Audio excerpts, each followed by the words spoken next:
some gigs there at Ball State also through the years, and I like people that are trusted. If you can trust, that's the Project on the project program phrase. He had a punch list that I mean, we literally almost and then we were at the wall. I'll show up every day. I'll give you everything. One of those projects. That's going to be my social security. I thought you wanted to do that. Yeah, thank you. It's the occasion we got at the time. Oh, yes. Yeah. Well, so is Mark. Jim 77 was more stylish. Bike shorts. Hey, what's with the ties today? I thought Yeah, it's kind of unusual. We'll call ourselves to order. Please join me in a moment of silence.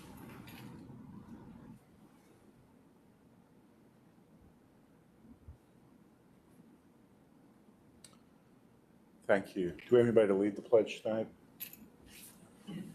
Pledge allegiance to the flag of the United States of America and to the republic for which it stands, one nation, under God, indivisible, with liberty and justice for all. Thank you. Please be seated.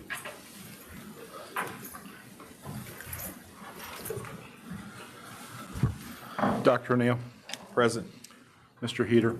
Present. Dr. Bales. Mrs. Barnes-Griffin. Present. Mr. Irvin. Present. Mr. Lowe. Present. Thank you all. Welcome to our meeting this evening. We will start with a presentation from Mrs. Quirk on volunteers. All right, so I'm going to try to stand so I can see it a little bit.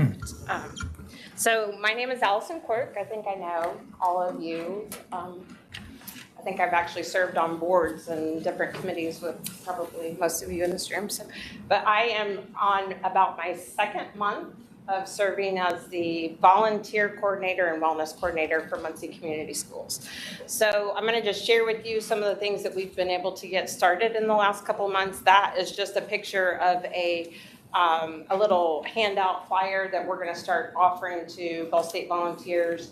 I actually was sick the week of the Ball State Student Volunteer Fair, and so Mr. Cox had to go in my place. And so, just asking our students, the Ball State students that want to volunteer in the schools, that we're letting them know that we have opportunities for people who maybe want to have a future with teaching, or we have an opportunity for people who want to help with our athletic programs. And then we also have, maybe they have some other idea. We have a number of other students in other departments. We have people doing nutrition programs, wellness programs, exercise programs, all kinds of things that we have coming into our schools. And I will tell you that within just the 2 months that I've been here, I have seen so many good things being poured into our Muncie Community Schools through Ball State Connections. So that's the brochure, or the little flyer that we're sharing with the Ball State students. So because COVID had changed volunteers have been really restricted in the last couple of years, but this year everybody's back and masks are now optional, and I think that has helped a lot. So just when I first started in mid-July, the first thing that we had was kindergarten kickoff was going to start July 25th. We had probably over 30 volunteers at our different kindergarten kickoffs throughout the district. Then we also had a number of volunteers that came for our welcome back efforts. I think even at Longfellow, they had the opportunity to invite the women's basketball team to go and cheer the teachers and the students on that day. So lots of good stuff there. We already have, that number is actually incorrect. I was telling Cindy today that from the time that I've sent that to her till now, we now have over 200 approved volunteers that could be in our schools helping with different programs. And we participated in the Ball State Fair that was just a couple weeks ago, and I think we've got about 70 students that have an interest in volunteering. So that will be on top of the 200 who are already approved. So we just continue every week. I run our background checks. I check those volunteer applications to see who's wanting to be in, and then once I've approved that, I let them know, and then I answer any questions that they have so that they can be connected with our schools.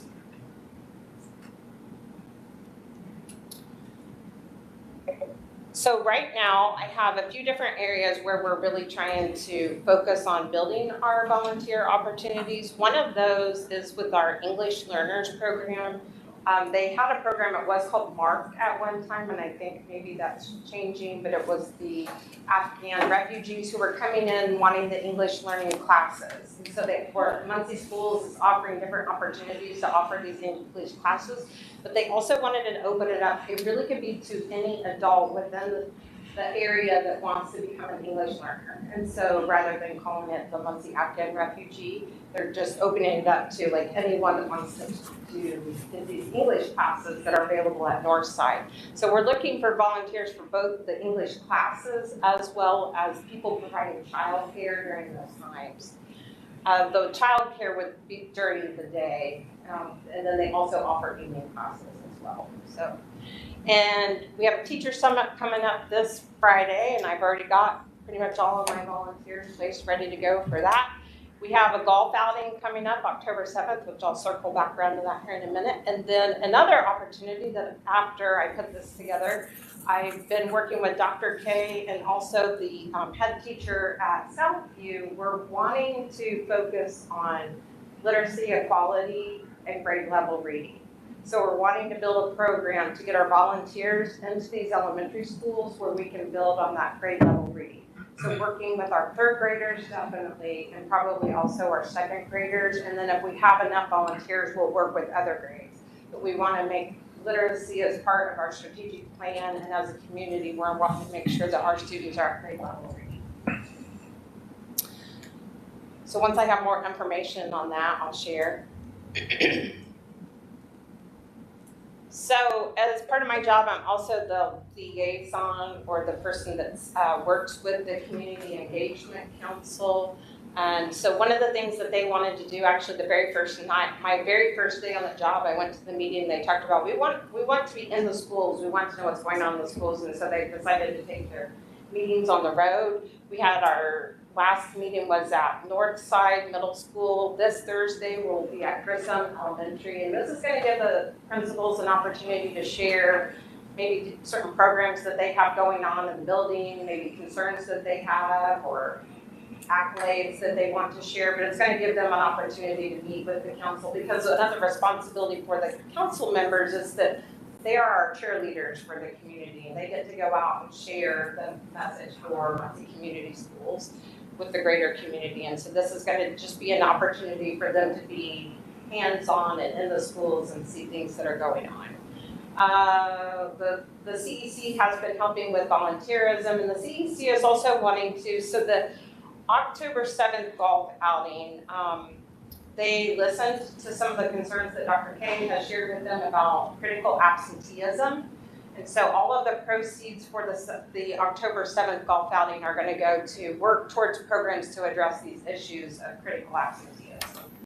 And I think is critical absenteeism, that's like greater than 20 days, or I forget the actual definition, but we have students that if they're not in school, then we can't keep them where they need to be as far as things like grade level reading and getting their classes and being successful. So that's something that we want to work on, finding ways to motivate people, keep people in the schools, and addressing whatever concerns there are. I am helping on 3 different cans within the George and Francis Ball Foundation. I'm on the 3rd grade reading can, the family and communication, or family and community engagement can, and also a health and wellness can. And so those are all opportunities for Muncie Community Schools to be part of a larger community conversation in all 3 of those areas. United Way is very strong in, they have a couple of different programs for reading that we want to be part of and helping them, and that will also coincide with our program that we put together for our volunteers to be in those schools that I mentioned. So the schools would be Longfellow, Southview, and Grissom. Maybe I didn't mention that before. But those are the 3 schools that we're planning to focus on. Family engagement, that's also part of our strategic plan, Pillar 5. It talks about culturally responsive family opportunities, because we want to make sure that we're providing opportunities for the parents to be involved in their students' education. And it's not just something where you're inviting them to talk about the behavior of their kids, but what opportunities are we allowing for the parents to be hands-on in the schools and providing educational opportunities. Wellness initiatives. So I am currently working with Andy Potts to put together, or we've already put together a survey that we're going to be sending out to all of our teachers and employers or employees, and trying to get feedback from them, like what interests do we have? Who wants to be part of a walking group? Who's worried about weight management? Who's worried about blood pressure? And then making sure that we are connecting them with the right resources in the community. I was mentioning to Mr. Lowe earlier that I really am in awe of all the resources that we have available through Ball State and the Healthy Lifestyle Center. So many opportunities for people, like if you want to take a nutrition class, and we even have in our community, we have a few different groups that want to offer cooking classes. So I'm actually been in communication with Pink Leaf about possibly offering a cooking class for our teachers that maybe want to learn more about healthy cooking, because as a teacher, you may not have a lot of time, so it's easy to pick stuff up, but we want to provide them with a cooking class that maybe they can pick something in the crock pot and be ready to eat when they get home. So that survey should be going out in the very near future, and then once we have that feedback, then I'll know how to tailor our different wellness programs to the needs and interests that our Muncie Community Schools employees have. All right, and so the teacher in me, I'm gonna leave you guys with a story. I even brought a prop. So last night, I was at the grocery store. And it's a grocery store I don't normally go to. And there was a gentleman in front of me, and he had a few things, I had a few things, but his wife had to go back into the store because she'd forgotten some. So then he was all worried that I was gonna have to wait. I said, I'm fine, you're good, take your time, it's fine. The wife even was like coming back, checked in, and I was trying to help her. And so, well, I just ended up in this really good conversation with this couple. They were husband and wife, and she was a pianist who has actually had the opportunity to play for Sandy Patty. So she was just sharing, some of her musical opportunities that she has. So then that led me to share that I have zero musical talent, like nothing. Like my kids don't even want me to sing children's songs, I just stop. But all three of my daughters are very musically inclined, and I've been very impressed with the opportunities that they've had through Muncie Community Schools. And I was sharing with her that my middle daughter, Isabel, who's a sophomore at Central, is actually going to be participating in the Musical Ambassadors Program. And so next summer, she's going to get to go to 5 different countries in Europe and sing in these like amazing places. And so I think Dr. Reynolds did that back when he was in high school, and it just is a beautiful opportunity for students to get to have this opportunity. And so I was chatting with her, and she was just like wanting to learn more about my kids, and I was wanting to learn more about her and the things that they had going on. And her husband said, I need to go to the car. And he goes to the car, and he comes back, and he's got this box of golf balls. And I was like, what? And he opens it up, and it's got all these mixed matched golf balls or whatever. And he tells me, I want you to pick one. So I picked one. This was a golf ball. Then he goes in to share this story about how his brother, who had gone to the emergency room on January 24th, and then found out he was ill, didn't have much longer to live. But his brother had spent time just collecting golf balls throughout his life. And then he would go and give them to people, but when he gave them to people, he said, know that you are loved, and you are cared for. Keep that golf ball. And so it just spoke to me, it stayed with me, and I told him, I'm like, I'm gonna do something with this. And so I just feel like we should all be more like, because the guy that gave the ball to me, his name was Dan, his twin brother was Dave. And I feel like we should all be more like Dave and Dave. Right? And like lead people better than we find them. Let people know that they are cared for. Let people know that there are others that are cheering for them and that are on their side. So with that said, I want to give you guys the opportunity to be like David Dan. Remember I said the golf outing? We got the golf outing. I'd like for you guys to help me invite people to be there so that we can continue to provide resources for our teachers and our students and our district. So with that said, be more like David Dan. Thank you. Any questions for Mrs. Quirk regarding the update on volunteer coordination and the work that's going into it? Question about like, what are some, do you have any programs thoughts about what kind of activities take place? Well, so one thing that they want to do is incentives for students who have good attendance, but there really is a bigger issue that we're gonna have to look at. You know, I know that as a teacher, within the last couple of years, because of COVID, you know, families, and some of that was warranted, right? If you had a student who maybe had some health concerns, you wanted to be cautious with that. But then you also had people who just said, I know that they're gonna be okay with it if we just say, we're not coming, you know, for the next 20 days. And then that just becomes a problem that we need to do some campaigns on letting people know the importance of having your student physically in the building. They're gonna do better. You know, my students even told me that they knew they did better. They needed to be in the classroom with the teacher and having that classroom management, helping them stay on track. So I don't know that we know exactly what we're going to do, but we've got a few different things that we're looking at. You mentioned you're over 200 now, volunteers. So do you try to rotate so you get them all involved at some period of time so they're not just all standby?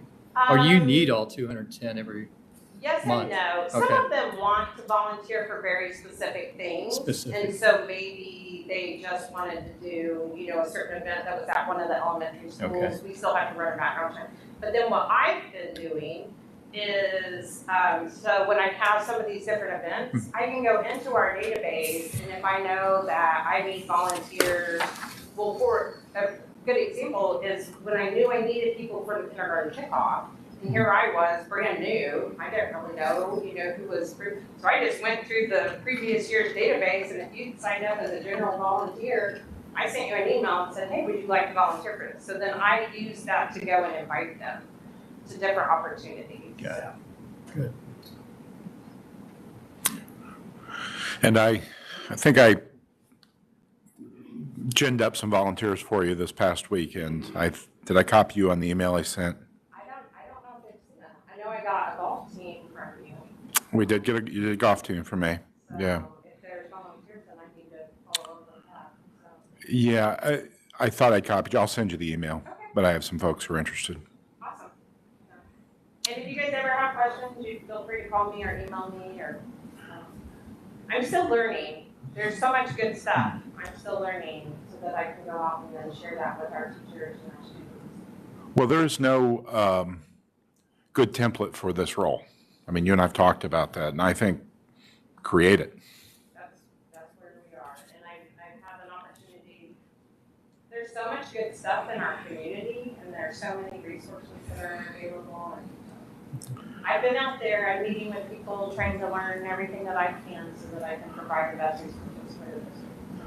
Yeah, and this issue of absenteeism that Watasha raises, and I mean, it is a nationwide It crisis. is a nationwide crisis, it is. And I hope I didn't misspeak and mislead people to think that that was something, that it's just something. Yeah, no, We need to do so that we make sure that our students are in it. believe me, it's on my mind every day, and now's as good a time any to raise it for the benefit of those who are here. We have an entire population of students in K-12 who are not in school. And there are really smart people trying to figure out what's going on, where they are. And Muncie's not unique in that respect. You know, as of this morning, my speculation is, based on the numbers that I received from Dr. K and Dr. Reynolds and I were talking, we're probably somewhere in the range of 100 to 130 kids who we don't know where they are. So anybody, you know, as we continue to try and manage this crisis and find remedies for it. I mean, it is a point of discussion. You talk about the SIG grant that we're working on for Southview, Grissom, and Longfellow. I mean, there are lots of notions and ideas as to what we need to be doing, but anybody who has thoughts on this, anything you see on it, I think the country at large is struggling, and the pandemic certainly exacerbated what had been a building problem. And we have kids that left school during the pandemic that have not come back. So thanks for your work on that. Any additional questions for Mrs. Quirk? Okay, thank you so much, Allison. I have a senior night to get to. Absolutely. Nora, having a good year? She is having a great year. Good. I joked that I was gonna see if we could make her part of support staff of the school.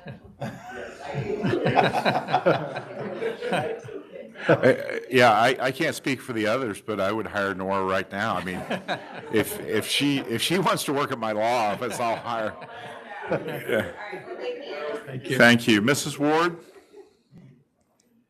How are you this evening? Well, good evening. Good to evening. You and other members of the board.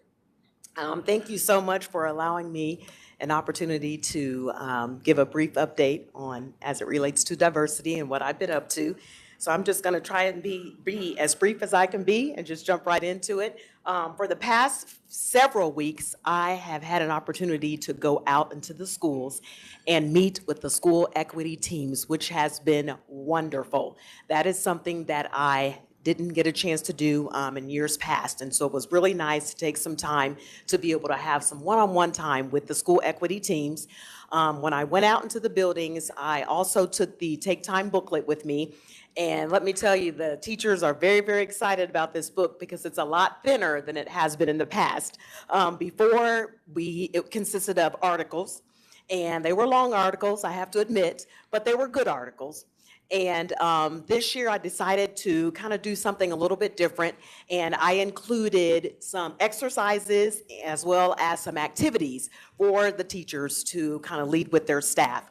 The first activity is a privilege walk that they will be doing for this month of September. I also included a cultural bingo. I also included a couple of short scenarios. One of them is about discipline, which is really good. And then another one deals with a student with disabilities, I believe. So we have a total of about 6 articles that the teachers will be leading with their staff during their staff meeting. So looking forward to some of the feedback. And I don't know if you all remember, but in the past, at the end of the activity, the teachers fill out a question sheet, which has about 3 questions on there. They kind of do a summary of what the staff talked about, what their discussions consisted of, and they put that on there. And then I meet with the district equity team, and we kind of review that. So it's really, really good to kind of get a feel for how our teachers are doing in the buildings. And so they were really excited that I was able to come, and a few of them even want me to come back maybe mid-year. So I'm hoping, if time will allow, that I can come back maybe mid-year, maybe January, February, touch bases with them again just to see how things are going. So the SET visits were a huge success, and I'm hoping that I can continue that later. Also, HBCU group, I've been meeting with them, and also the Diverse Cats. I've been working closely with Mr. Walker, and we finally came up with like a little schedule. I will be meeting with the HBCU students on the 1st and 3rd Thursdays of the month, and then the Diverse Cats the 2nd and 4th Thursday of the month. So it gives me a chance to be back in the building again, which is always nice. Because I am missing the students, but it's really, really nice that I'm able to see students here while I'm at the MAC. So that's been very, very rewarding for me, and I know the students as well. Speaking of the HBCUs, we have partnered with, or I have partnered with, the Muncie Youth Empowerment Program. Mr. George Foley is leading that group and that program, and so we've kind of partnered together. We took some students to Dayton, Ohio, September 3rd, and we visited the Paul Lawrence Dunbar House, which is a historic site in Dayton, Ohio.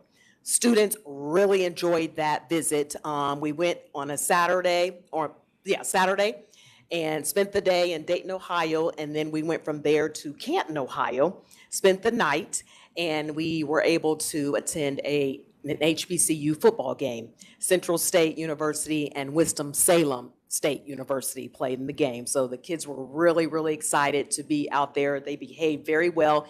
We had a total of 12 students that went. 8 of those students were from Central, and the other 4 were from Delta, I believe. So the students really enjoyed that visit. And whenever we go, we make sure we stress to the students that this is just not a, hang out, have fun. Yes, we did have fun, but we want them to ask questions. So they were really engaged at the museum, which was really nice. We took pictures that I sent to Mr. Klotz, and he was able to get some of those pictures out there in social media. So the kids really enjoyed the visit to Dayton, Ohio, and also Canton, Ohio. We also met some legends. If these names sound familiar to you, Doug Williams, Mel Blount, and I think I'm pronouncing his name right, and Nate Newton were a few of the legends that we were able to meet while we were at the Hall of Fame Museum in Canton, Ohio. So the students really enjoyed hanging out with those guys. Also, this past Thursday, September 8th, which was really nice, we went to Carmel High School for their first ever HBCU college fair. HSE, Carmel, and Noblesville hosted the fair. And so we were able to take 8 students, again, with the help of Mr. George Foley. We took the students to Carmel. Again, I was prompting them on the way there. You have to ask questions. You have to ask, get involved. And so they did that. They can't be on their cell phones. They have to really be attentive and engaged. And so I think they've got that down now with me being there, because they know that Ms. Ward's not going to take anything but your, high expectation for them. So they always rise to the occasion.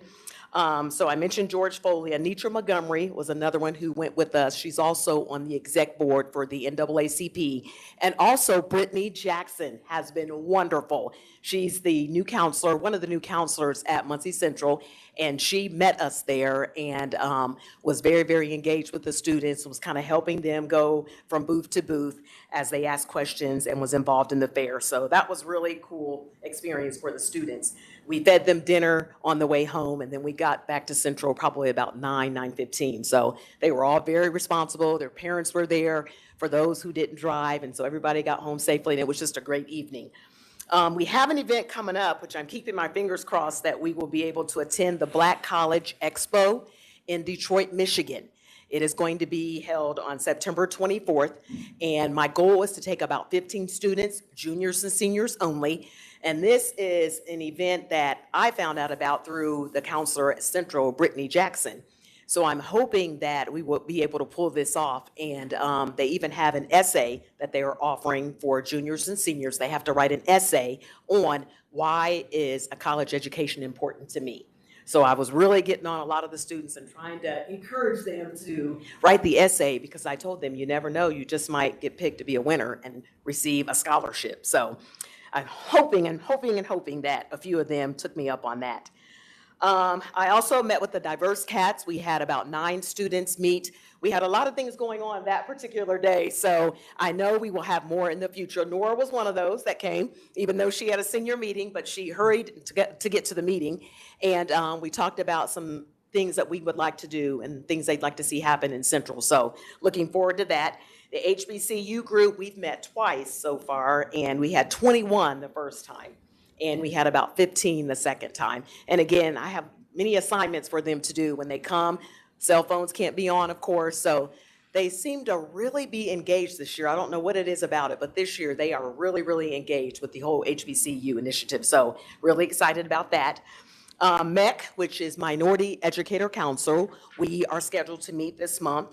And I met with Mr. Beasley, and one of my MAC goals is to think of ways to try and increase our minority representation when it comes to students in the CTE program. So that is something that Mr. Beasley and I are working on, and trying to come up with some creative ways to increase the minority representation when it comes to the CTE programs at the MAC. So looking forward to that.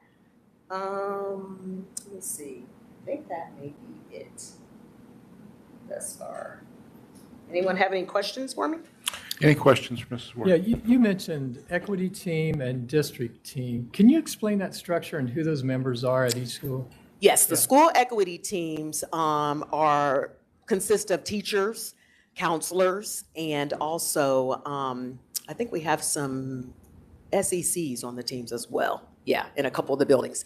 And what they do is they kind of lead the charge in the buildings in terms of cultural competency. So they are the ones who are kind of leading or in charge of the Take Time booklet, the activities, anything related to cultural competency that they do within the buildings. Each team normally does their activity during their staff meeting, which are held once a month. So that's the team that gets up, they kind of tell them what the activity is, and then they go through it with them, and they complete the completion sheet at the end. They send that to me, and then I meet with our district equity team, which consists of Dr. Bell, Dr. K, myself, Watasha is on that with us, and Tara, I think, is along with that. We lost a few members with Dylan retiring, and then Tamika Wilson is no longer in our district. So we may be looking into replacing those two, but we come together quarterly. We started that, and we are going to kind of talk about some of the goals that I have and ways that we can continue to increase some of the diversity initiatives that I have and that I'm planning to do in our building. We just want to make sure that we continue that equity, equality, and inclusion for all of our students here at MCS. Thank you. Hey, Rhonda.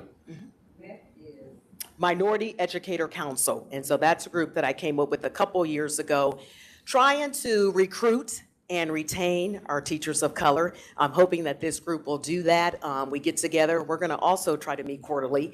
We get together, talk about ways that we can support not only each other as educators, but also our students of color within MCS. Would it be possible for us to get your book? Yes, I can email that to each of you. That'd be awesome. Yes, Thank we'll you. do that. Yeah. Rhonda, did your kids get to also see the HBCU part of the Hall of Fame at Canton? Yes, they did. They did, okay, because Yes, they did. I had not seen that before when I was there last October, and that's really cool, so that's neat they got to see that. Yeah, That's yeah. pretty awesome. Yeah, they were engaged. I mean, just attentive the whole time. They really well behaved. Yeah. So Doug Williams, Mel Blunt, and who was the other? Nate Newton. Yeah, Okay. yeah, Uh, yeah. Doug Williams was Grambling. Yes. Where was Mel Yes. Blunt? Mel Blunt, let's see if I remember where he was. I know he played for the Steelers. Yes. Yeah. Well, those are great names. Did the kids get what a big deal this was? Oh, yes. We made sure of that. We So made sure of that. when we have the trip out to DC, is there time to get to the National African American Museum? Oh, yeah, yeah. Last year, it was closed when we went, but the first year it was open, the kids went. So, they had some weird, last year, hardly any of the Smithsonian's were open yet. Yeah. Everything else was opening, but a lot of them were closed. Yeah. That's on my bucket list, Oh, as they say. So- I've been 3 times in it. Really? I still haven't been through all of it. Oh, I know it. There was So much. what, that, and the Smithsonian obviously is, you could spend a week out there and not cover it, but would that be something that you would be interested in taking a group of students specifically?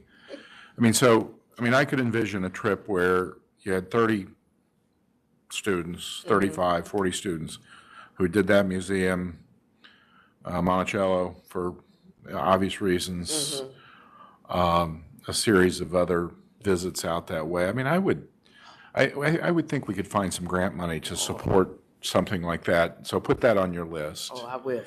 I will. Trying to get And it. then one of the things that I would appreciate, and this may be unique to a narrow group of people, but a suggested reading list.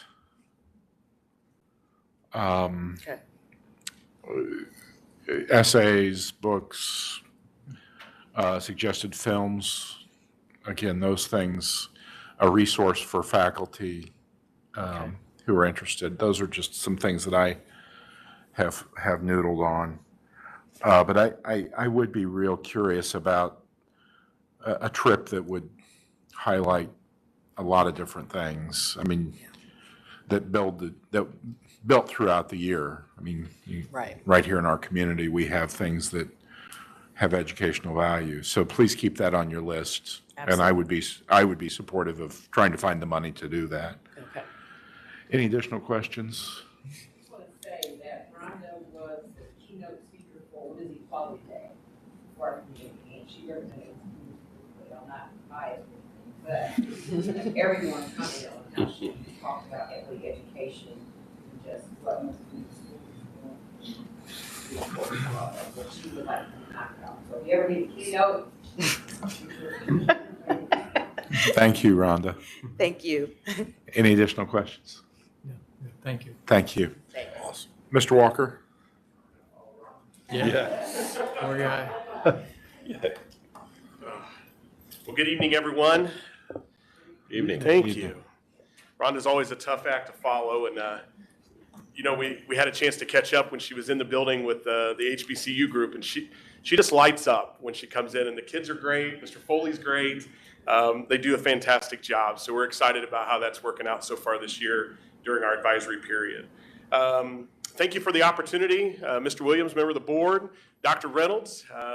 Happy to be able to come up again at the beginning of the school year and share with you that we're off and going, aren't we, Julie? I mean, we're, you know, every year seems to be a little bit different, have a unique story to it.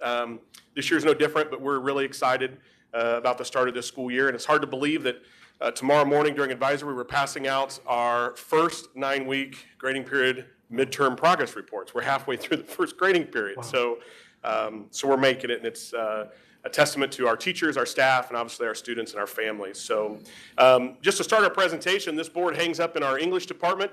I tweeted it out on a Friday, and thought we'd start our presentation about Muncie Central this evening with, you know, it's our year to be Bearcat proud.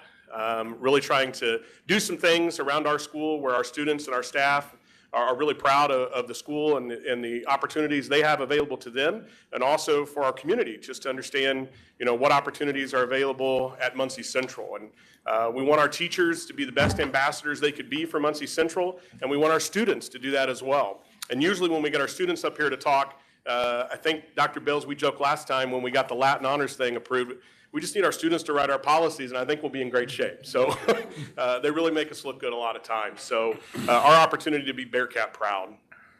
Just give you a little bit of a year in review for us. You see Tia Vargas here. She was our Storer Scholarship winner.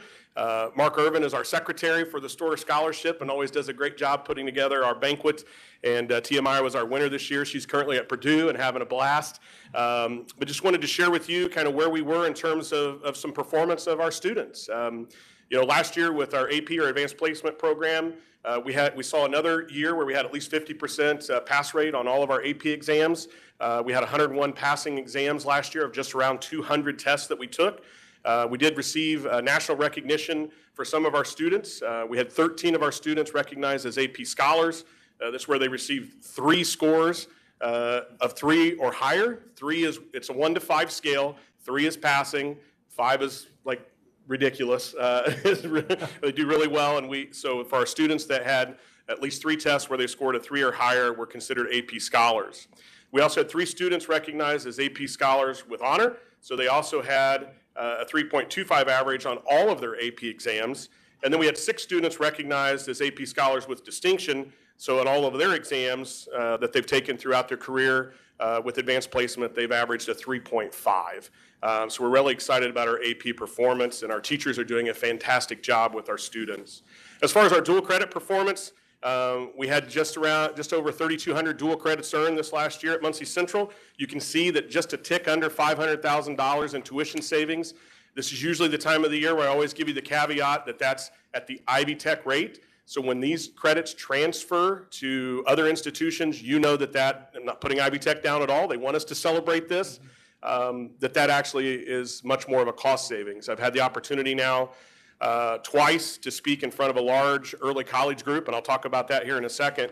But you don't always see that sometimes until it's tangible, like for you.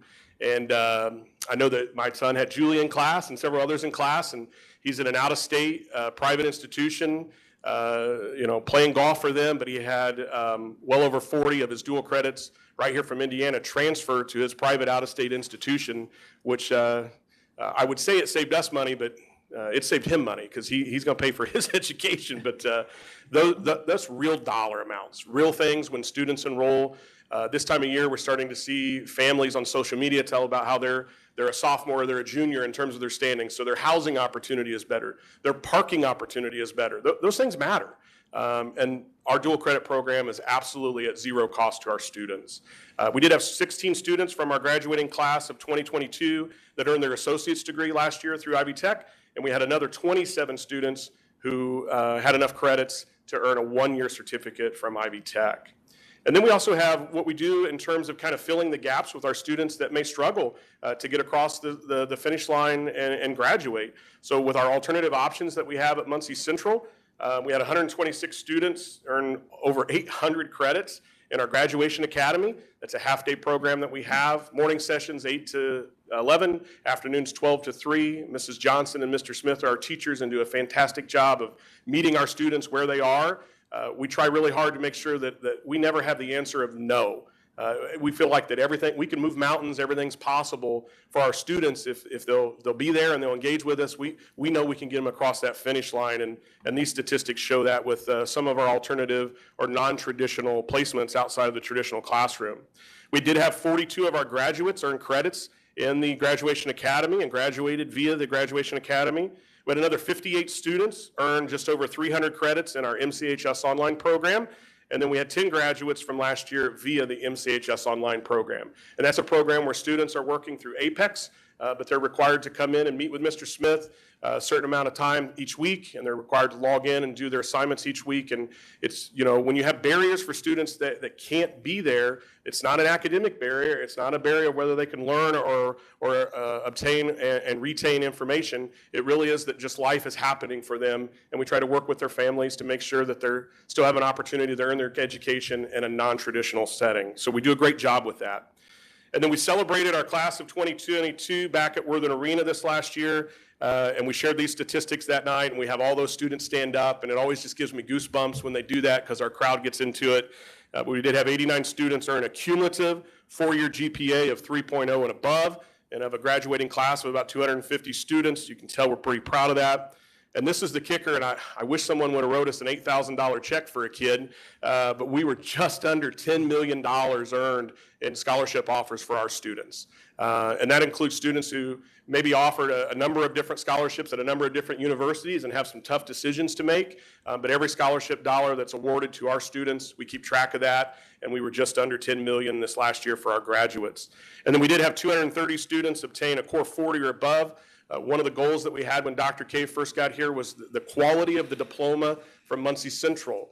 And we realized that sometimes students have to earn a general diploma, and there are things that happen for us to do that, but we've really tried hard to make sure that our students are staying on track for a core 40 or above, and we're really happy to report that we're doing a great job with that.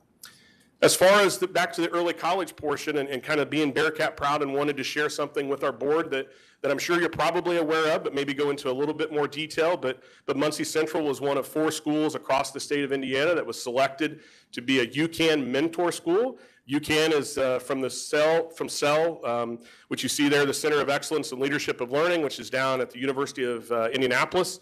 It's our Urban College Acceleration Network. So we were recognized for our early college performance, and we are now partnering, specifically Muncie Central is partnering with 3 other urban schools, other urban high schools, on trying to figure out where they are in their journey with early college and hopefully get them to the point where they'll be fully endorsed at some point. This is a grant that's funded through the Indiana Department of Education. You see the UCAN mentor schools there, there at Ben Davis University High School, which is separate from Ben Davis High School. It's its own standalone campus for early college. Hobart up in Lake County, us at Muncie Central here in Delaware County, and then Penn High School up north near South Bend and Notre Dame. So those are the 4 schools that were selected to mentor. We had the picture on the right there is we had our first orientation just a few weeks ago where we were all down in Indianapolis and working with our schools and just trying to figure out what exactly does this mean. And ultimately it means that Muncie Central and what we've been able to accomplish in the early college world, we're going to be a resource for schools and their walk and their journey and where they are, and hopefully be able to help benefit their staff, their students, and their communities. We're partnering with a school in Terre Haute one of the Terre Haute high schools. We're partnering with Crispus Attucks, and we're also partnering with Anderson High School. And even though we try to beat up on Anderson, in athletics, we're going to partner with them and try to help them with their early college. So Dr. Davis and their central office and I, we joke about that all the time, but we're going to be good partners with them. But really a great opportunity for us. And then there's some incentives for us. It comes with a funding piece. So we'll be working with Brad in the business office on that. Mr. Grimm and I are already working on our budget, but it affords us an opportunity to maybe pay some incentives to our dual credit teachers, also do some things in realm of professional development and some other things that we can kind of continue to promote the good work that we're doing with our early college program at Muncie Central. And before I move on, the picture that you see on your left there, those are our kids. And I don't know, Rhonda, if you could see that picture there, but those are our kids. When we had our back-to-school meeting at Ivy Tech for dual credit, they're serving us breakfast, and I'm in the line, and I look up, and this is the picture that's in the multi-purpose room right over at Ivy Tech on their campus. And it's like these are Muncie Central students, and the picture was taken when they were Muncie Central students. So one of the pillars of early college is creating this college-going culture.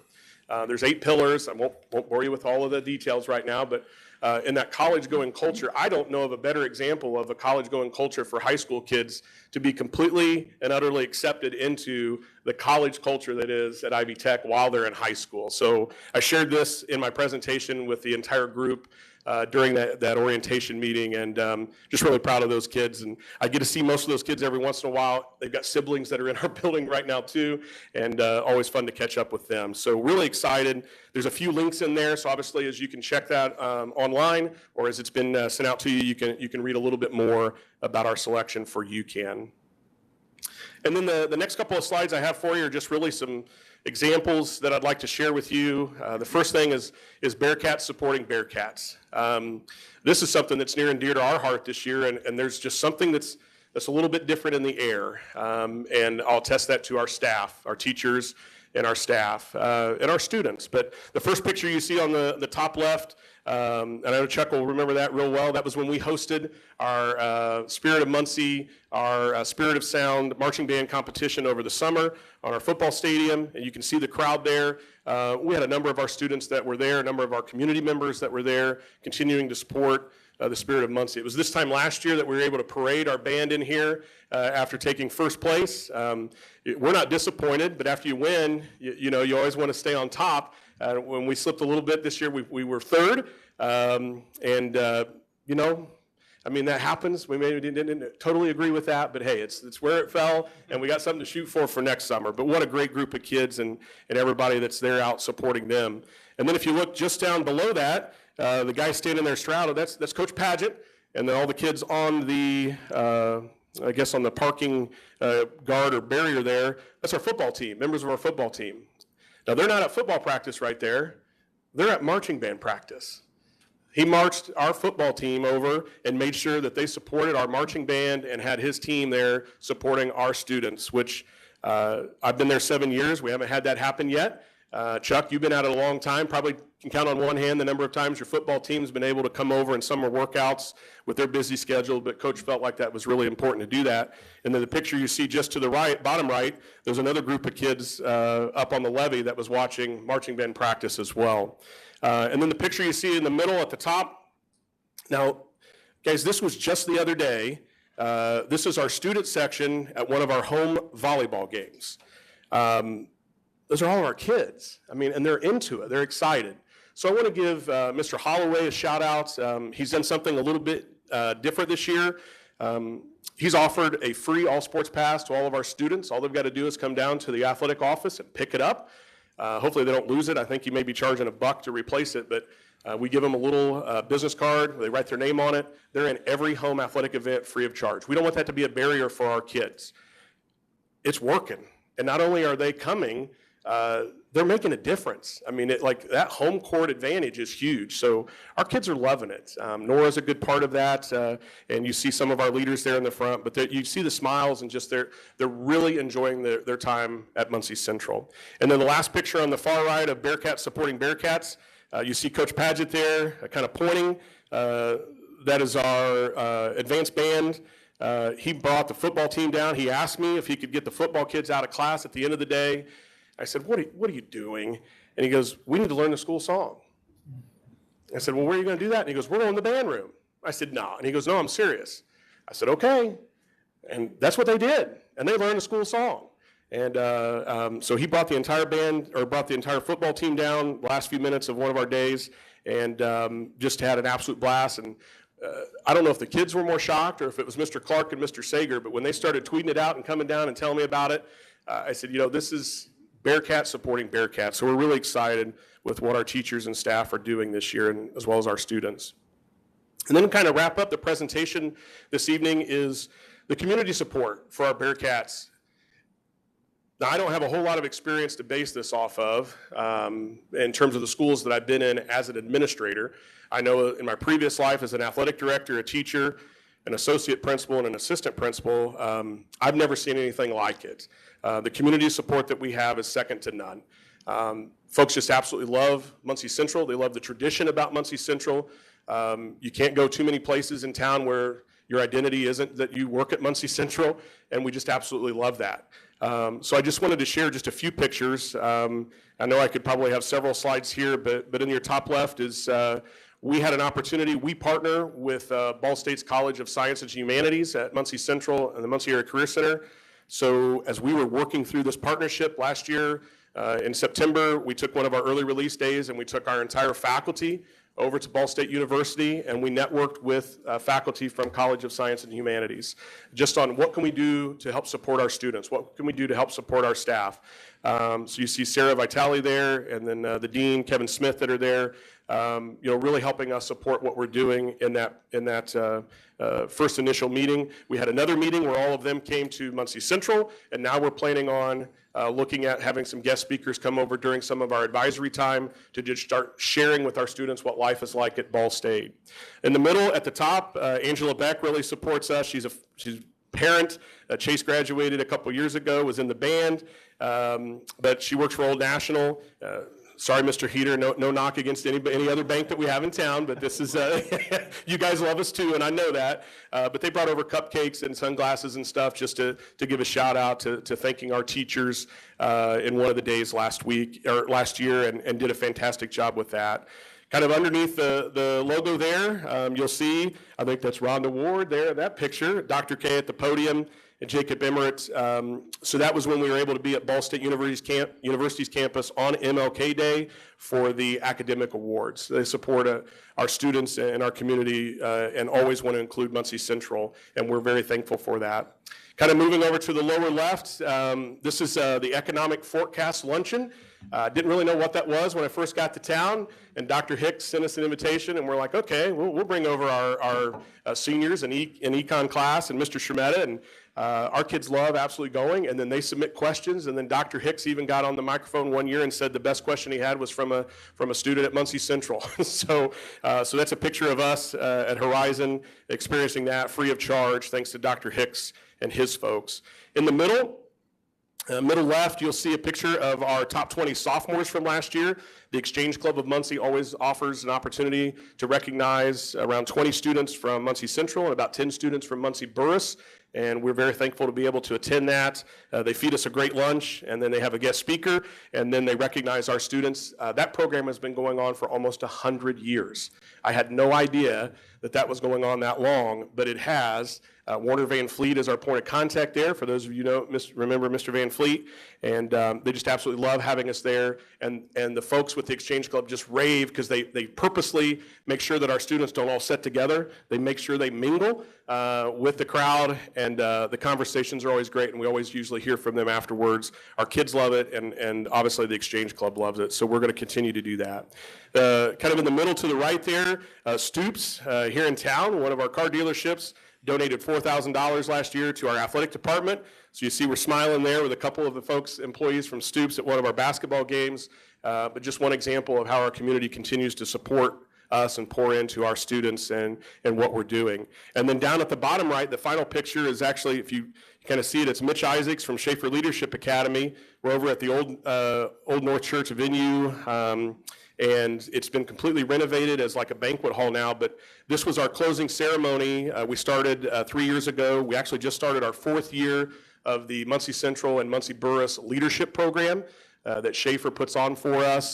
Started with Ball Brothers Foundation funding, and then it went so well that both Ball State and Muncie Community Schools continue to fund that for our students.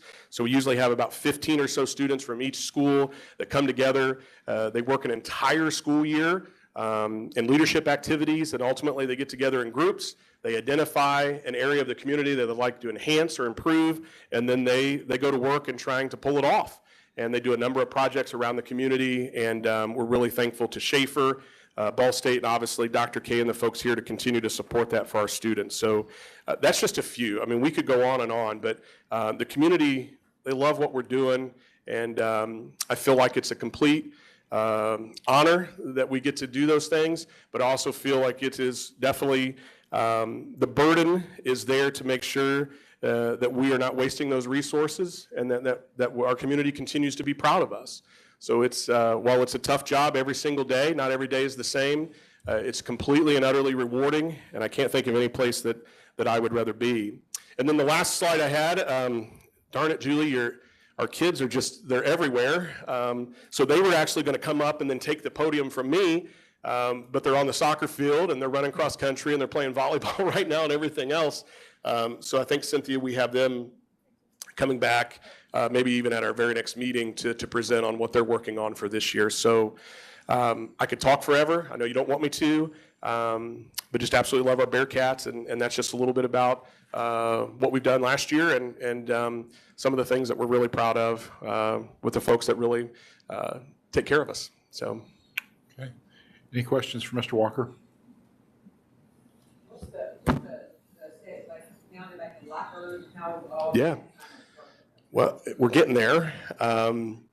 So lockers we had not had for 2 years with the pandemic, and we do have lockers. You know, that was a little bit of a change, just not really for our freshmen because they had lockers. They were able to go to them, I think, at the beginning of the day and maybe at lunch, but we didn't have those. So we're getting there. I mean, we're still trying to, it's a compliance thing, but it's also a school safety issue. And I think most times when we have those conversations with our students, they're pretty respectful and they get it. But yeah, we're back with lockers, and I thought that was going to be a bigger issue than what it was, just to get acclimated. But I think we're there, and our students are doing a really good job with that. What's your enrollment? When I looked earlier today, I think we were at 1363 in Power School. Cynthia, you probably know better than I do, working on that, or maybe not. Maybe that's but yeah, we're just a tick under 1,400. What's your percentage of absences on a average? So I just ran a report actually yesterday. I was talking to a group. It breaks it down in Power School by grade level. So, and I did it from the first day of school until yesterday. And this may be no surprise to Julie, because we hear that, with our freshman group, we're trying to get them acclimated, but they have a 97% attendance rate as freshmen. So they're showing up. And then we're, I think, right around 95% for our sophomores. I believe it was around 87% for our juniors. And unfortunately for our seniors, it was 77%, Mr. Williams. Okay. So we're working really hard with our student assistance coordinator, our 9th grade on-track coordinator.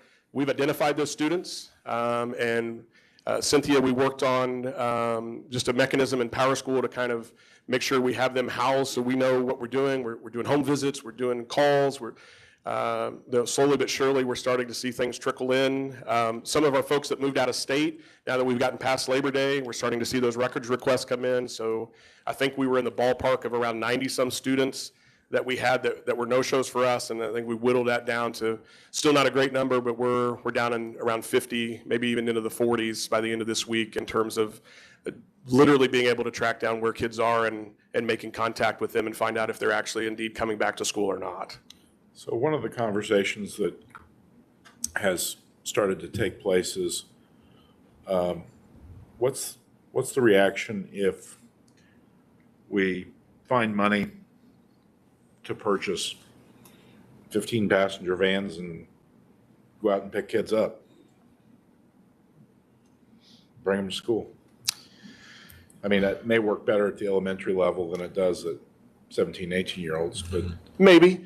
I think I think what I hear when you say that is the relationship building piece, that there isn't a barrier that we're not willing to remove for you to get your education. And I think a lot of times when students have the ability at our level at the high school to kind of make some of their decisions, or maybe they're forced to make those decisions on their own because they may not have somebody supporting them, it's just easy for them to check out. And I think if the fewer opportunities we have for our students to check out, you know, it's like you got to show up. If we're showing up every day and we're going to make sure we're making that commitment to get them in school, I mean, every ounce of research will show that the students who are in our building are the ones that are successful. I mean, that's, you know, so getting them there literally is maybe even more than half the battle. But that's what I hear when you say that, Mr. Williams, is the relationship piece. I'm not talking about somebody that rolls in like, Yep. The sheriff. I'm talking about, hey, we've got a protein bar in the van, we've got a milk in the van, come join us. Yep. Absolutely. I mean, so we got to have kids in school, and 77% of seniors. It's not cutting it. It's not cutting it. Nope. So I'd give that some thought, folks. I'm grappling, and one of the conversations I had with the state was just that. Do we, you know, because we've got this zone where, well, you get to a certain age, you don't want to ride the bus, right? Yep. And then we've got this zone where we don't have bus transportation. We've got kiddos who are in circumstances where parents are working a couple jobs, nobody's there, and the pillow's warm. So, I mean, at what level can we facilitate getting those folks into the fold? And so please give it some thought. That's just something that's been out there. Mr. Williams, if I might, the tone of my presentation tonight was, I want to sell what it is we're doing. What we want folks to be a part of that. You know, this isn't, you know, so that's where I know we get a great opportunity, and that's why I kind of highlighted some of the community opportunities for us. But, you know, those are just certain pockets of Muncie that we're able to expose folks to what it is we do at Muncie Central. So any opportunity we can get to continue to do that in any part of this community, any nook or cranny, that's exactly what we want to be able to do. And so that's where, you know, we're really proud of what we're doing, and we want kids to be there, you know, come and be a part of it. I think if we can get young people who are facing challenges at any number of different levels, who are not in the building, into the building, and figure out a way to do that on a regular basis, you know, life gets easier for all of us when we put our feet on the floor. And I will share, if you'll allow me, just a quick example. Typically our process is when we engage with students and we get to a point where they don't want to come back to school, before we would ever drop them out, we're required to do an exit interview. They have to come in and meet with me. And part of my spiel is I have to print these documents off from the state that talk about, you know, the amount of salary loss that you'll have over the course of your lifetime by not having a high school diploma. And I'm not batting completely 1,000, but it's in the 900s, where once we walk families through what our options are, we get them connected, and then lo and behold, we're starting to see some of those success stories. We had a young man last year that he came in for an exit interview. He wanted to be done. Just mom was like, hey, he just wants to be done. I mean, I'm a single parent. I'm not going to fight it. He wants to be done. And I said, you know, Jacob, it's like, let's walk through these options here. Do any of these sound attractive? And he kind of looked at his mom. Mom looked at me. We got him in our MCHS online program. Mr. Williams, he actually he finished before graduation. I mean, he finished before the end of the year with his required credits. He walked across the stage, and he's a kid that we celebrate that literally was ready just to give up. And so, yeah, the audience with them, talk about our options, let them know that, hey, wherever you're at right now, we're going to meet you where you are. And yet, maybe you don't graduate on time in the words of the state as being on time, but you graduating is the most important thing. And if it takes another 2 years or 3 years to do that, then we have the resources to be able to help you get there. Just don't give up on us. And re-engaging with them has been very successful. Could you let us know, say, semester where your juniors and seniors are? Absolutely. In terms of your numbers? Absolutely. Not only would I probably share with you attendance data, I would probably share with you where we're at. So last year, our school goal, it's still this year, we have a certain percentage of where we are with the number of students we want on track. So if you take 40 credits and just divide it, at the end of your freshman year, we want students to have at least 10 credits to be on track. Last year, our goal was 70%. It was a pretty lofty goal because our baseline data the year before, we had 55% of our freshmen earn 10 credits or more. So this year, when we actually got to the end of the school year, we were right there at semester, but then when we got to the end of our school year, we ended up about 63% of our freshmen were on track with 10 credits or more. We could look at it as maybe we didn't meet our goal, but I look at it as that's about 8% of our students that we're maybe not worried about as much as we would have had we not engaged with them in our advisory periods, as our teachers are doing a great job of talking about what is a credit, what does it mean to earn a credit, what do you have to do in terms of grades, homework, those things that you have to do. But so I'd be happy to share with you not only attendance data, but when we get through that first semester, we'll know where we are with our benchmarks in terms of number of students on track for those particular benchmarks of credits earned. Then, how's the security team doing? Hey, I got great. They're everywhere. Our kids don't particularly like that sometimes.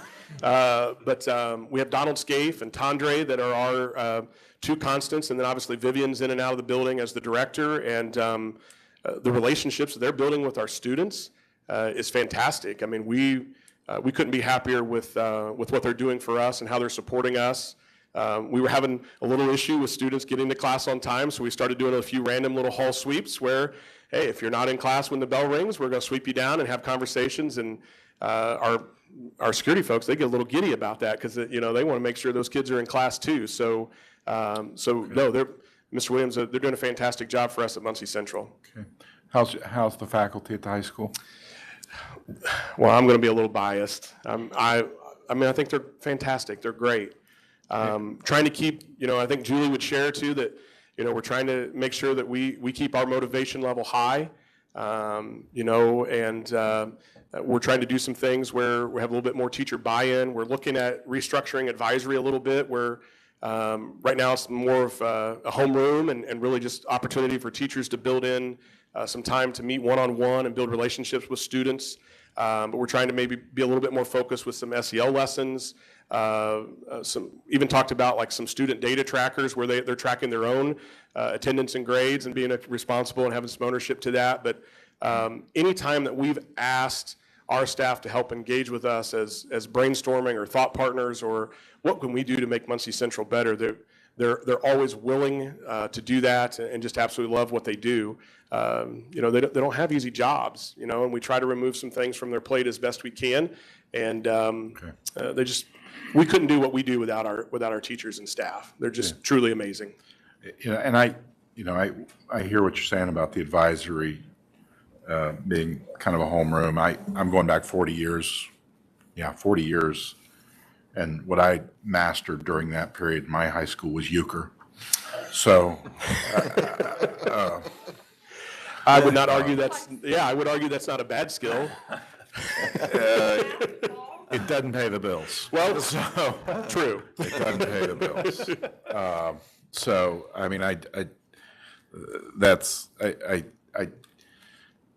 I feel a sense of urgency about every moment we have, and I know you guys all do too.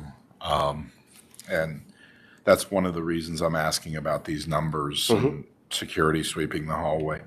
And the faculty, now I know the past really 24 months have been exhausting, and the country, we don't really pause to recognize what everyone has gone through because candidly we're facing our own set of challenges of today. So I just want to be cognizant of faculty's place in terms of how they're doing. Is the year going okay? Do you need anything? I think the year is off to a fantastic start. I can't think of anything right now that we need that you haven't already mentioned that are areas that we'd like to improve. I think that the other thing I'd share with our faculty is, they're very flexible. I think if anything, we're coachable. We realize that the things that we're doing may not always be perfect, but I can tell you that every time we make a decision, at the root of it is what's best for our kids. That's in every classroom, and that's everything that we try to do in the office as well. And we got a great group of folks that are really committed to our students, and that helps a ton. Let us know, and particularly I'm interested in the students being in the building. Yep. So, and I don't know if other people have observations or questions. I apologize for going over, but it's a critical time in the life of I just want to our highlight school. again what you said that Jeff had done, because I didn't know that, and I think it's really awesome that he offered that sports pass for students. I know that was a barrier for some kids, so Yeah. that's awesome. And I would challenge him to take it a step further if he hasn't already, to offer the same thing to his staff, to help build those relationships. Yeah, I'm not aware that our staff has to pay. I think they're in free. Yeah. So, Awesome. yeah. Yeah, no, I didn't know that he had done that. For He did. This was a first year, and it's That's awesome. you come to a football game, and I know I see you guys all around too. That you just got a group of kids that probably would never set foot in the stadium because of a $5 or $6 fee. And now that that's waived, they're up there with their friends, and whether they're in we're trying to get them in the student section. They're not quite committed to that just yet, but they are attending, and we're really excited about that. I just let you know, the student advisory kids are the ones who. Yes, they did. Because- We're getting out of the way. Yes. Yeah, that's been there I a believe it. while. I think Katie Hunter stood up right here and was like, we need to get more of our kids there. And so we've been working on that. So Jeff done a great job with that. Yeah. Is there a guideline for, like, student drivers? Do you know who your student drivers are? Do they have to do something specific? Or no things? So in the north lot is our student lot. There is nothing specific that we have in terms of like a parking. That's their parking lot. And then usually on the back side of the building, the west side of the building, or on the south side is where our staff will park. Our visitors are on the east side. Not too many spots there, but and yeah. Nope, nothing there. I think back in the day they used to have parking passes, and then probably would monitor that in certain ways. But believe it or not, I mean, we still don't have a ton of kids who drive. I mean, those MITS buses are packed, but yeah.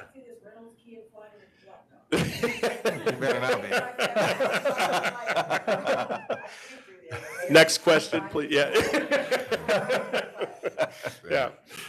So thank you very much. I would leave you with one funny note that's going to maybe tweak Yorktown a little bit. I got the biggest kick out of the fact that the football game moved from Yorktown to Central because their stadium had a fundamental infrastructure failure. So I think our student section made sure to remind them of that too. yeah.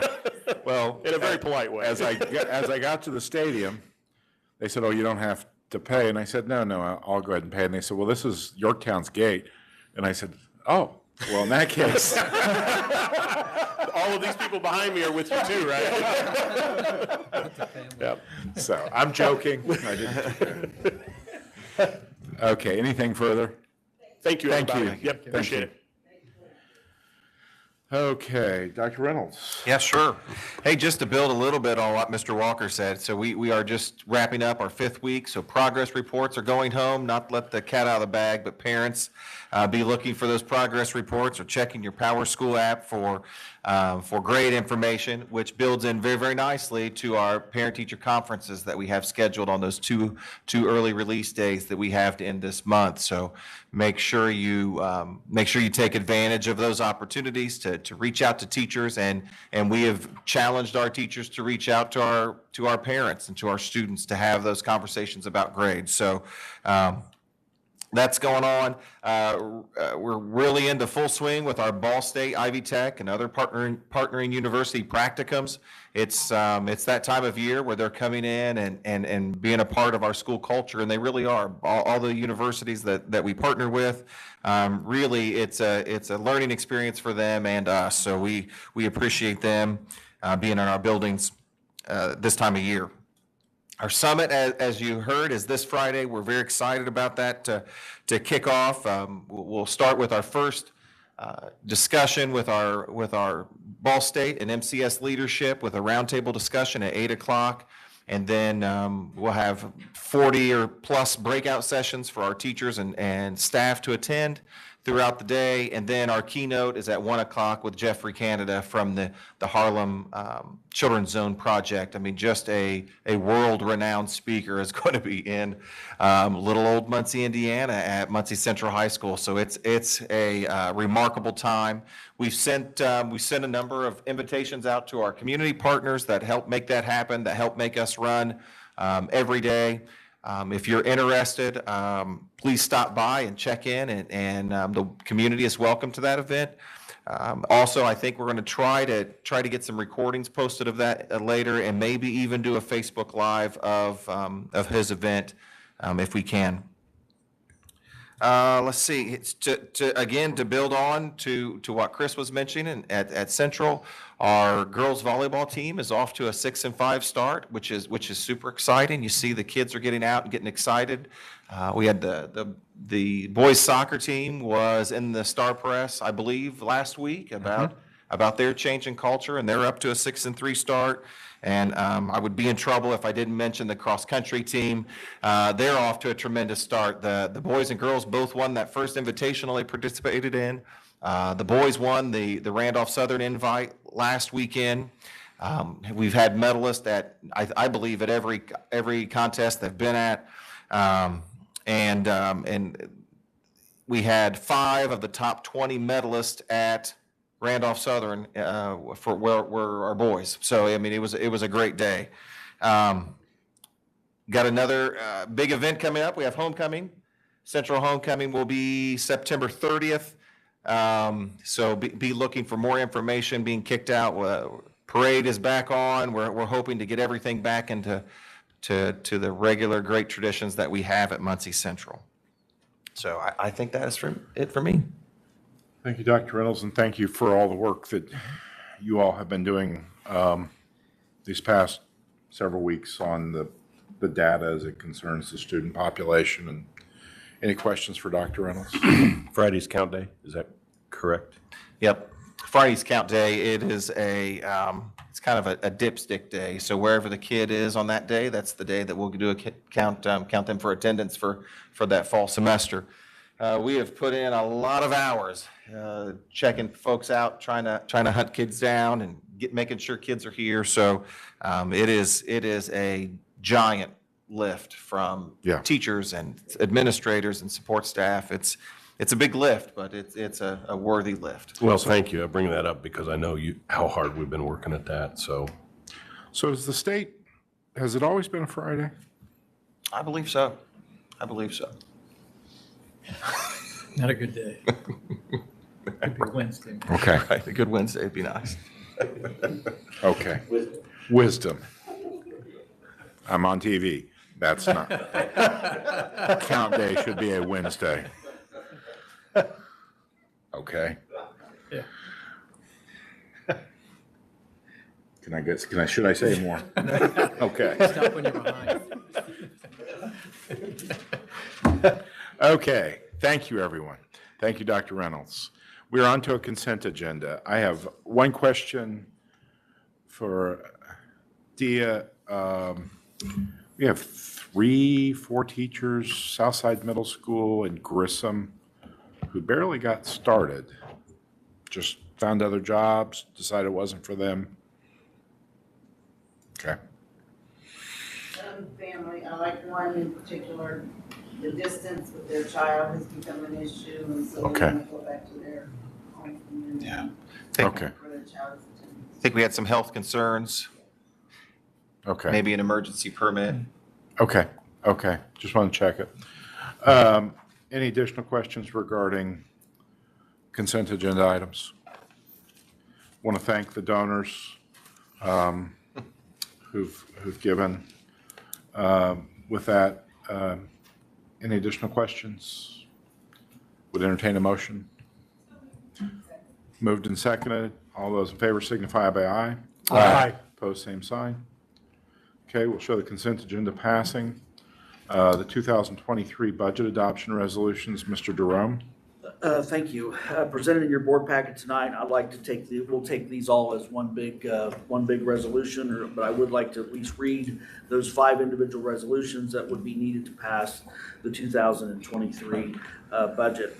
These resolutions are to approve the 2023 capital project plan, the 2023 bus replacement plan, the reduction authority for the CFO for the 2022 and 23 budget that allows me to work with the DLGF and correct any errors or mistakes or make anything lower.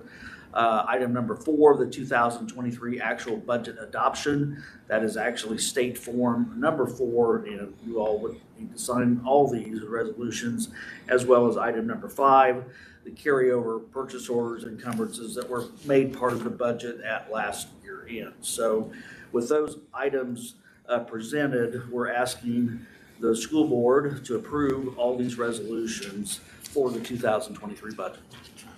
So moved. Okay, we have a motion. Does anybody have any questions regarding those resolutions? No. Okay, entertain a second. Second. Mr. Lowe is seconded. All those in favor signify by aye. Aye. Opposed, same sign. And you will note in the materials making their way around the table that those resolutions do require some specific actions in the documents that have been provided. Financial results. Yes, and I know we've hit the financial with the budget just a few weeks ago. The primary thing is being able to, we're still receiving our state basic grant. Obviously, with our talk about our ADM count, if it goes up significantly or down significantly in terms of enrollment, it will impact our state basic grant revenue. Right now, that's reflected as about a little over $42 million is our estimated revenue for 2022. So right now, we're just monitoring the ADM enrollment to see how that goes or how that trends. We are blessed with the school funding formula when it was passed at the last budget biennium. It did allow for more revenue per student, so your actual enrollment could actually go down a bit and still get more money. Our actual cash balance at the end of August, our total checkbook, $36.4 million, still projecting to be almost over $35 million at the end of December. Still projecting a positive cash flow for the education fund at the end of December. That balance was a little over $19 million at the end of August. Our state loan is down to $10.7 million. As a side note, basically, as I found out today, the overall assessed valuation in the county is up almost $180 million. So that information was just released today, and that's a good thing. That's a good thing. Yeah, it is. In terms of how that affects each individual district, once again, depends on TIF districts, depends on tax caps, but at least it's trending up. Okay. Any questions regarding for Mr. Jerome regarding the financial report? Okay, I don't know that we need a motion to approve that. We do have ECA stipends and adult education pay increase. Do you want to take those together? Right. Yeah, I can certainly do that. It had been a year since we had taken almost a very full detailed review of the ECA list. We met probably several times with our compensation committee, and presented before you tonight are all those recommended changes for the ECA listing, and that would take effect for this particular school year. And we tried to make sure we reflected all the changes we had made previously with changes to a minimum of about $15.50 per hour on some of these items we'd reflected with instructional assistant pay. The primary changes are for coaches, assistant coaches, and so forth, as you will see in your packet. Anything marked with the yellow reflected a change. Add that all up together, and that was approximately $80,000 of changes. That is all impacted in your education fund. That's where all those coaches, assistant coaches, all those items are paid from. So I don't know if anyone else in the committee wants to comment. We had really good process. I feel like that we went through to come up with those numbers. I'll just take a quick second to say it's a heartfelt thank you to all of you who are coaches and advisors and supervisors and staff enriching our students' education experience. It is appreciated. As Brad mentioned, going back to Dylan and Dia and Brad and Dr. K, they did an analysis of like positions at school corporations that we compete with. So the market was evaluated. Beyond that, equity was considered to make sure that we evaluated what appeared to be the same somewhat same level of commitment in length of time. I know we're not perfect with that, but the administration did a good job of evaluating that as part of the analysis. So I would certainly move approval of that. And if you want to add on the. Yes, I can also introduce the topic. Caleb Beasley had come to me about adult ed, and he said it had been a number of years, certainly not since I've been here, and I've been here almost 4 years. We've never addressed that for adult ed, and he was just asking for a $2 per hour increase. It affects 7 adult ed teachers. None of that impacts the education fund. It all comes out of specific adult ed grants. So just asking the board tonight, that's a $2 increase in pay for the adult ed teachers, and those are all retired teachers. Okay. Any questions regarding ECA or adult education pay for Mr. Durham? I have 2 questions. Did we not consider those teachers when we did the other ones? We just mentioned them in the teacher group? Oh, for like adult ed? Yeah, they're treated as separate. It's not part of the, we've never treated them as part of the other regular group when we do the compensation committee in the spring. Should we? I mean, I guess that's the question. Should we? Part of that or no? I think because it's always probably been as retired teachers, and they're not, it's not full day, it's not a full, but Okay. we're certainly open to hear maybe what Caleb Beasley's thoughts on that. It's pay, we pay them as pay requisition, in other words, for their time worked or their classes taught, so. Well, I feel bad that did not hit my radar. So please convey to Mr. Beasley for his faculty that was not an intentional action, and I certainly regret that it took a couple years to get to that. So please, in the future, let us know. So. I have a ECA question that makes some trivia. Do we, in that process, consider records? When we're looking at those? No. Okay. Okay. Any additional questions? Okay. Would entertain a motion. So moved. Second? All those in favor signify by aye. Aye. Opposed, same sign. Okay, thank you. Any dialogue from the board? How many, just by show of hands, are planning on attending some or part of the day on Friday? Okay, good. I think that's going to be a really interesting, I'm looking very forward to the programs and the educational opportunities out there. And for the benefit of those watching, this summit commenced in the fall, for the first time in the fall of 2018. We will have really some very, very first-rate professional development opportunities for faculty, and it is an opportunity for broader community education. And I continue to be amazed by the level of support that Muncie Community Schools is receiving from the community. Today, Dr. Kay is up in Michigan on a trip with Ball Brothers Foundation regarding some educational initiatives. Not a week goes by that there's not some outreach from the broader community regarding how we can help or how they can help MCS. So I came across this quote in a book I was reading this week, and it struck me. And it's a segue off of Mrs. Quirk's statement about grace to each other. And I'll just leave my feelings for this evening with this quote. And it came from President Eisenhower in his farewell address. And I think it speaks particularly to the present time in this country. And keep in mind, this farewell address was delivered in 1960. Down the long lane of the history yet to be written, America knows that this world of ours, ever growing smaller, must avoid becoming a community of dreadful fear and hate, and be instead a proud confederation of mutual trust and respect. And I thought that captures a message I think we all need to hear right now.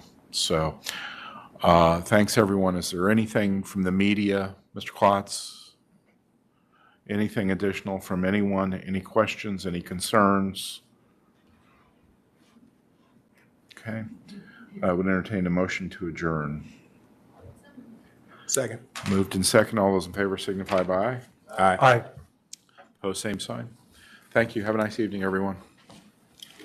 Just a heads up.